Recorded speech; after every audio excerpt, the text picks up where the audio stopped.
हरिओम नमस्कार। जय श्री कृष्ण। श्रीमद् भागवत कथामृत मालिका में हमने देखा कि भगवान का नामकरण संस्कार ये विधि बहुत ही गोपनीय रीति से संपन्न हुआ। इसका कहीं पे ज़्यादा प्रचार प्रसार नहीं किया गया क्योंकि कंस का डर सता रहा था। अब हम बालकों को श्री कृष्ण और बलराम के नाम से जान सकते हैं, वर्णन कर सकते हैं। सुखदेव जी राजा परीक्षित से कहते हैं, कुछ दिनों के बाद बलराम श्री कृष्ण जी घुटनों के बल चलने लगे, फिर खड़े होकर चलने लगे। इस प्रकार उनकी बाल लीलाएँ एक के बाद एक होती गई और गोप गोपियाँ सभी आनंदित होते रहे। अब इनकी बाल लीलाएँ घर तक ही सीमित नहीं रही, बल्कि पूरे गांव में अब वे जाने लगे और दूसरों के घर में भी क्रीड़ा करने लगे।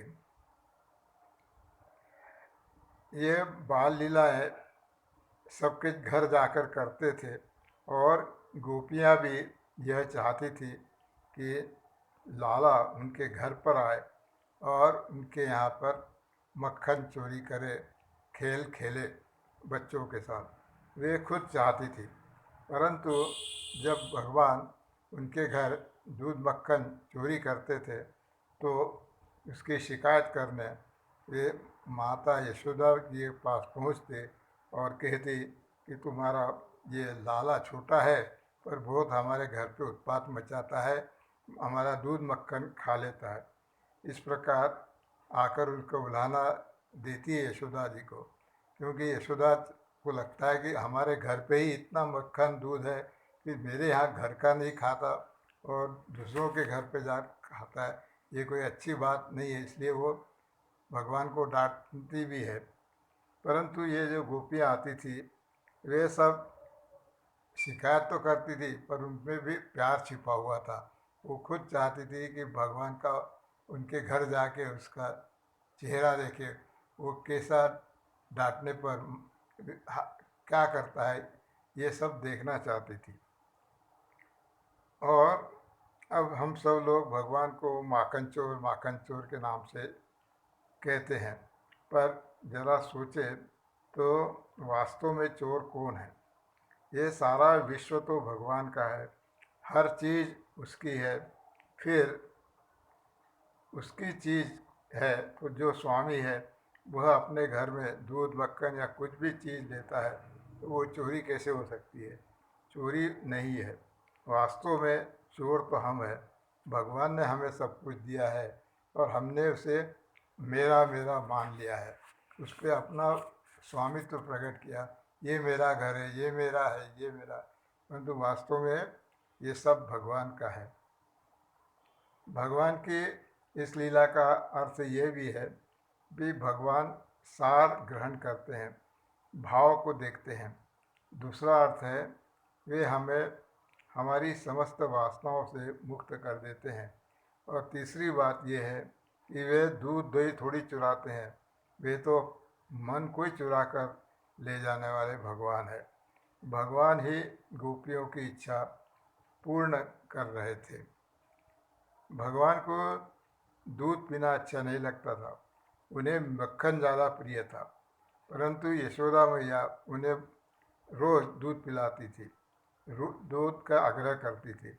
जब कृष्ण भगवान उसके मना करते तो कहती कि तू दूध नहीं पिएगा तो बलराम जैसी तेरी चोटी बड़ी नहीं होगी, छोटी रहेगी। ऐसा कहकर उसे दूध पिलाती। परंतु ये कुछ दिन और बीत जाने के बाद भगवान फिर मैया से कहते हैं कि भाई मैया तू कहती है कि चोटी बढ़ जाएगी, परंतु ये चोटी तो बढ़ी ही नहीं, पहले जैसी ही अभी चोट है।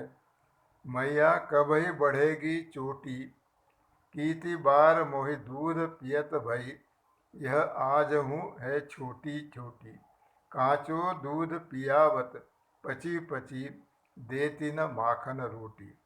मैया तू मुझे कब, मेरी चोटी तो बढ़ ही नहीं रही है, तू मेरे को कब तक दूध पिलाती रहेगी?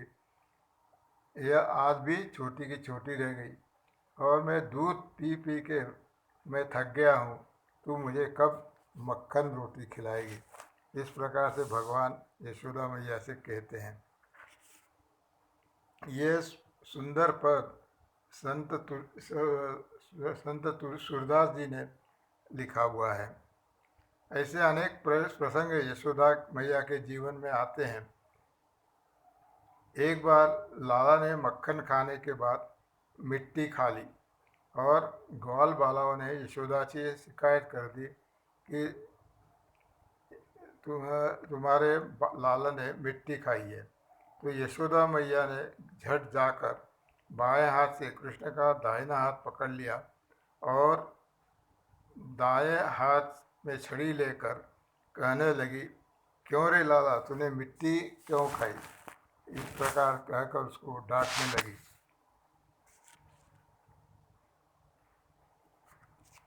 जब मैया ने उसका हाथ पकड़ डांटने लगी तो वो कहता है कि मैंने मिट्टी नहीं खाई है।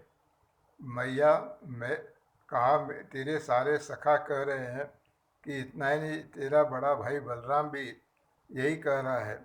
तो भगवान कहते हैं ये सभी लोग झूठ बोल रहे हैं, मैंने मिट्टी कहाँ खाई। माँ ने कहा सब झूठे हैं, तो तू ही एक सच्चा है क्या। यदि सत्य गिरिस्तहि समक्षम पक्ष में मुखम। भगवान कहते हैं यदि तुमको ऐसा लगता है कि मैं झूठ बोल रहा हूँ तो स्वयं देख लो, प्रत्यक्ष से बढ़कर क्या प्रमाण होता है। कोई देखी हुई बात बोलता है और कोई सुनी हुई बात बोलता है, तो देखी हुई बात पर ही विश्वास किया जाता है। माँ ने कहा यदि ऐसा है तो मुंह खोल कर दिखा। तब भगवान ने मुंह खोल दिया तो माँ को वहाँ सारा आकाश, पंचमहाभूत, दिशाएं, सूर्य, चंद्र, ज्योतिर्मंडल, सब जीव, अनेक कर्म, स्वभाव, सब ब्रज भूमि सहित सारा ब्रह्मांड दिखने लगा। मैया ने वहाँ ब्रज भूमि में स्वयं को भी देखा। पूर्व में जब मैया ने अपना बालक के मुंह में सारा विश्व देखा था तो आंखें बंद कर ली थी। अब की बार उन्होंने आंखें बंद नहीं की।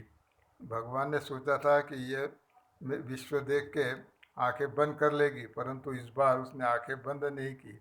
वे सोचने लगी, चिंतन करने लगी।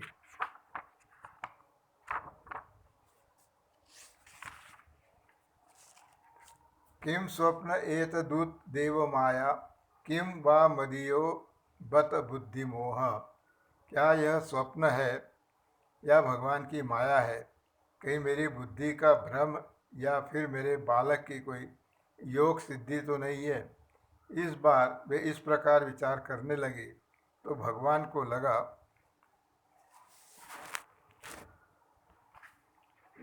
लगा यह ठीक नहीं है, क्योंकि जब कोई माया के बारे में विचार करता है तो माया गायब हो जाती है। मैया इसी प्रकार विचार करती रही तो मेरे स्वरूप को समझ जाएगी, और समझ गई तो बाल लीला कैसे होगी। तब वे मुझे पूजने लगेगी, मुझे भगवान मानने लगेगी। यह ठीक नहीं होगा। वैष्णवीं व्यतनो माया पुत्र स्नेहमयी विभु। इसलिए भगवान ने पुत्र स्नेहमयी अपनी वैष्णवी माया का विस्तार कर दिया। देखो, हम पहले देख चुके हैं भगवान की माया दो प्रकार की होती है। एक तो अपने भक्तों को मोहित करने वाली स्वजन मोहिनी, और दूसरी अभक्तों को मोहित करने वाली विमुख जन मोहिनी। यहाँ भगवान चाहते हैं माँ का पुत्र प्रेम बढ़े, जिससे कि उसकी लीला सुगम हो, उनकी लीला सुगम हो। परंतु यशोदा जी भगवान को पहचानने लगी थी, दृश्य गायब हो गया था, इसीलिए भगवान ने माया बढ़ा दी। इसका अर्थ यह हुआ कि आप आँख खोलकर माया का विचार करने लग जाएंगे तो सब कुछ गायब हो जाएगा। तो यहाँ भगवान ने माया को बढ़ा दिया। यशोदा फिर सब भूल गई और अपने बालक को गोद में उठाकर प्यार करने लगी। देखो, भगवान ने मिट्टी क्यों खाई। पहले हमने देखा भगवान ने आंखें बंद क्यों की थी। अब मिट्टी क्यों खाई, इस पर अनेक उत्प्रेक्षाएँ कवियों ने लिखी है, जैसे पूर्व में लिखी थी। उन सब का वर्णन करना अभी संभव नहीं है। अब आज हम यही विराम देंगे और कल इन उत्प्रेक्षाओं में से 2-3 बातों को स्पष्ट करने का प्रयास करेंगे। हरि ओम, नमस्कार। गोपाल कृष्ण भगवान की जय।